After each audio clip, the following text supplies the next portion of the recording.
Pessoal, vamos agora estar estudando a Palavra de Deus. Deixa eu achar aqui. Nós queremos continuar o estudo. Nós estamos estudando 2 Timóteo, capítulo 1, e hoje nós queremos concluir então o capítulo 1.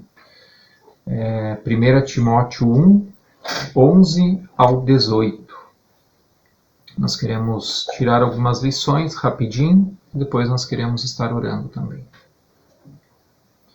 2 Timóteo 1, 11 a 18. Eu vou estar lendo na minha versão, você pode estar acompanhando aí na tua casa com a tua versão, fazendo tua anotação depois também.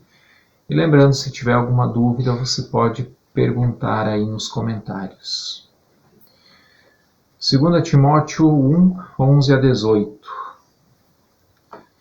Diz assim: Para este evangelho fui designado pregador, apóstolo e mestre. E por isso estou sofrendo estas coisas, mas não me envergonho, porque sei em quem tenho crido, e estou certo de que Ele é poderoso para guardar aquilo que me foi confiado até aquele dia. Mantenha o padrão das sãs palavras que de mim você ouviu, com fé e com amor que há em Cristo Jesus, por meio do Espírito Santo que habita em nós. Guarde o bom tesouro que lhe foi confiado. Você já deve estar ciente de que todos os da província da Ásia me abandonaram. Entre eles estão Fígelo e Hermógenes. Que o Senhor conceda misericórdia à casa de Onesíforo, porque muitas vezes me deu ânimo e nunca se envergonhou das minhas algemas. Pelo contrário, quando chegou a Roma, me procurou com persistência até me encontrar. O Senhor lhe conceda que, naquele dia, ache misericórdia da parte do Senhor. Você sabe, melhor do que eu, quantos serviços ele me prestou em Éfeso. Até aqui o estudo de hoje. E nós vamos ver aqui dois blocos separados. O primeiro é do versículo 11 ao 14 e o segundo é o versículo 15 ao 18, que são assuntos um pouco diferentes. E para a gente estar entendendo o versículo 11, a gente tem que voltar um pouquinho no versículo 10, no versículo 9, aliás. Paulo está aqui falando daquele que nos chamou e que nos salvou, no versículo 9, que é Cristo Jesus, né? E eu vou ler o versículo 9 e 10. Que nos salvou e nos chamou com santa vocação, não segundo as nossas obras, mas conforme a sua própria determinação e graça, que nos foi dada em Cristo Jesus antes dos tempos eternos, e manifestada agora pelo aparecimento de nosso Salvador Jesus Cristo. Ele não só destruiu a morte, como trouxe à luz a vida e a imortalidade mediante o Evangelho. E aí, seguindo isto, ele vai dizer: para este Evangelho de Jesus Cristo que destruiu a morte, que trouxe à luz a vida eterna, né? Mediante o Evangelho, é este Evangelho que ele está dizendo que foi designado pregador, apóstolo e mestre. Paulo aqui ele está se colocando colocando três características dele, né? Que foi constituído por Deus: pregador, apóstolo e mestre. E você sabe qual a diferença dos três? Talvez nem todos vão saber quais que são as diferenças dos três, né? Pregador, apóstolo, mestre. Mas o pregador é aquele que prega o Evangelho. Então todo aquele que pregar o Evangelho é pregador. Apóstolo é aquele que viu Jesus.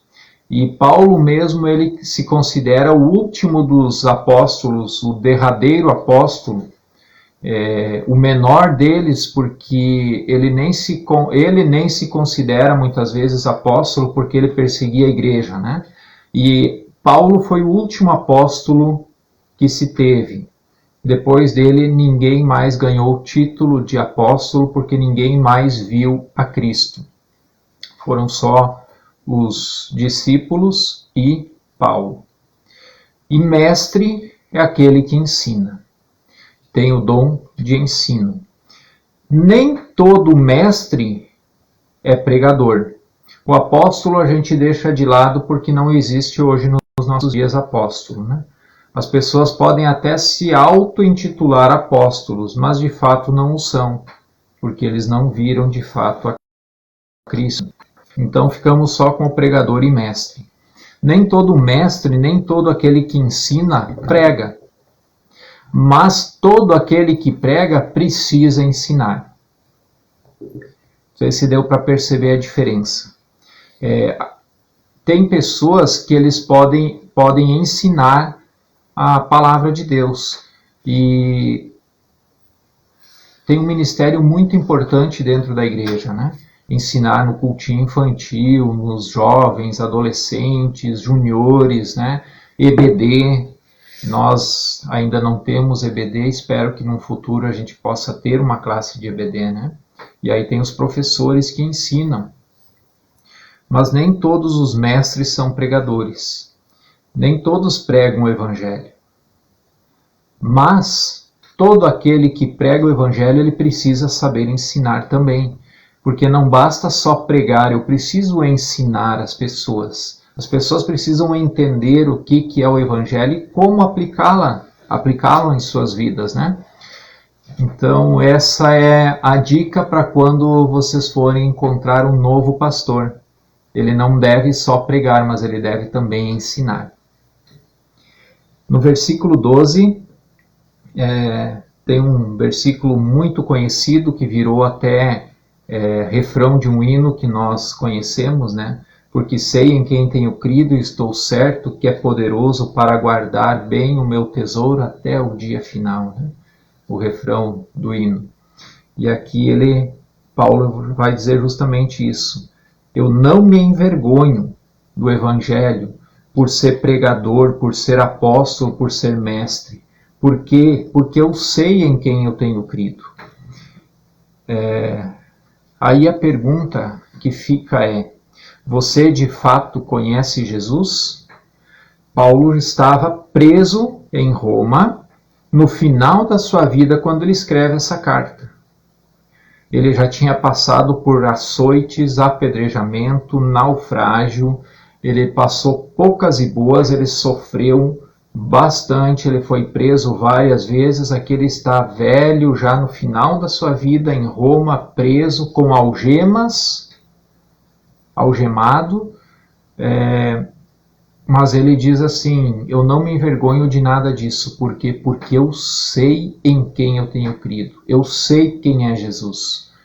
E a pergunta é: você sabe quem é Jesus? Você de fato conhece Jesus?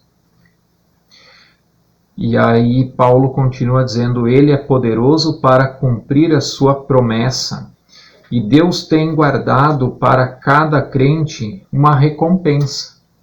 Porque a palavra de Deus ela é cheia de promessas para aquele que crê em Cristo. E todos receberão no final, naquele dia final, a sua recompensa. Vai ganhar, vai ter o galardão que a Bíblia fala, ninguém sabe o que é esse galardão, mas é uma recompensa que o crente vai receber no céu. Mas principalmente o que me foi confiado até aquele dia, que Paulo está falando, é a fé, a salvação e o evangelho. Essas três coisas permanecem.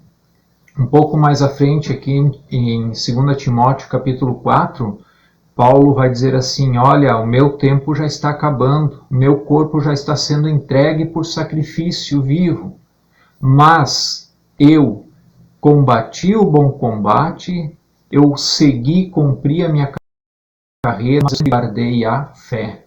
E é isso que vai sobrar lá no dia final. A fé que nós tivemos em Deus, e nós devemos guardá-la até o final, a salvação que nós vamos receber naquele dia final, a salvação que vem deste evangelho que Paulo está falando, o evangelho de Jesus Cristo, aquele evangelho que salva, que destrói a morte e que traz a vida eterna. É isso que vai ficar, né? E por isso ele diz, eu não me envergonho porque eu sei em quem eu tenho crido e quem eu creio é muito poderoso para cumprir tudo isso que ele tem me prometido até aquele dia final, aquele dia que eu darei meu último suspiro. Naquele dia ele vai cumprir todas as promessas que tem para a minha vida. E que nós possamos também, como Paulo, poder dizer assim, eu sei em quem eu creio. Eu sei que no dia final eu estou seguro, eu estou certo daquilo que ele tem prometido para a minha vida. No versículo 13 ao 14, ele vai falar sobre um padrão a ser seguido. No versículo 13, não tem o padrão das sãs palavras que de mim você ouviu com fé e com amor que há em Cristo Jesus por meio do Espírito Santo que habita em nós. Guarde o bom tesouro que lhe foi confiado. E aqui a gente vê a preocupação que Paulo tinha com a igreja de Éfeso aqui, e a Timóteo, que era o pastor de Éfeso, de ele estar guardando o padrão das sãs palavras, não se desviar da doutrina dos apóstolos, né? Daquilo que o próprio Paulo havia já ensinado e pregado. Aquilo que recebeu por meio de Paulo e pelo Espírito Santo. O Evangelho ele deve ser seguido de fé e amor. E guarde, esse é o ensinamento para nós, guarde o bom tesouro que lhe foi confiado. A palavra do Evangelho, a sã doutrina, a salvação por Cristo Jesus. Guarde isso no teu coração. Guarde esse tesouro. Você precisa guardar. Não se desviar da palavra do Evangelho, da sã doutrina e da salvação que há em Cristo. A gente não pode se desviar dessas três coisas. No versículo 15 ao versículo 18, nós vemos dois extremos, onde Paulo vai falar de alguns que viraram as costas para ele, mas vai falar de alguém em especial que o ajudou. Ele vai, no versículo 15, vai falar assim, você já deve estar ciente de que todos da província da Ásia me abandonaram. Aqui no final da vida, Paulo está se sentindo abandonado. Aqueles da igreja onde ele pregou, inclusive ele foi o missionário, onde que foi ele que foi até a Ásia, evangelizou, dali que saiu as igrejas, né? Ou seja, ele que plantou aquelas igrejas, agora aquelas igrejas, em vez de apoiarem ele quando ele mais precisa, quando ele está encarcerado, quando ele está preso, eles viram as costas. E às vezes acontece isso com nós também. Às vezes as pessoas que a gente mais quer contar ou acha que pode contar, irmãos da fé, quando a gente precisa, viram as costas, né? E aqui ele está falando não só daqueles da província da Ásia que me abandonaram, mas ele cita dois camaradas aqui, em especial, que diz, entre eles estão o Fígelo e o Hermógenes. Dois nomes bonitos, você que vai ter filho logo, você pode talvez escolher um desses nomes, né? Nomes um pouco diferentes, né?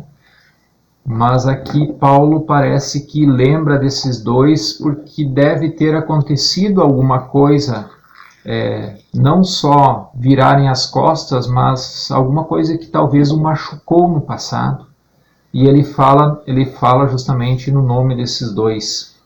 E ele continua dizendo no versículo 16 agora o contrário. Ele vai citar um terceiro camarada aqui, o Onesíforo, aonde que esse sim nunca se envergonhou dele e sempre o ajudou.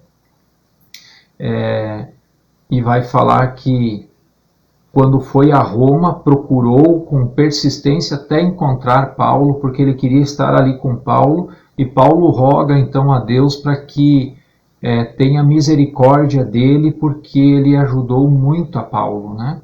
Foi aquele que estendeu a mão, que não virou as costas. E qual que é a lição que fica para nós nesses versículos, né? Primeiro, a lembrança de quem abandonou e depois a lembrança de quem ajudou. E a pergunta é: como você quer ser lembrado pelas pessoas?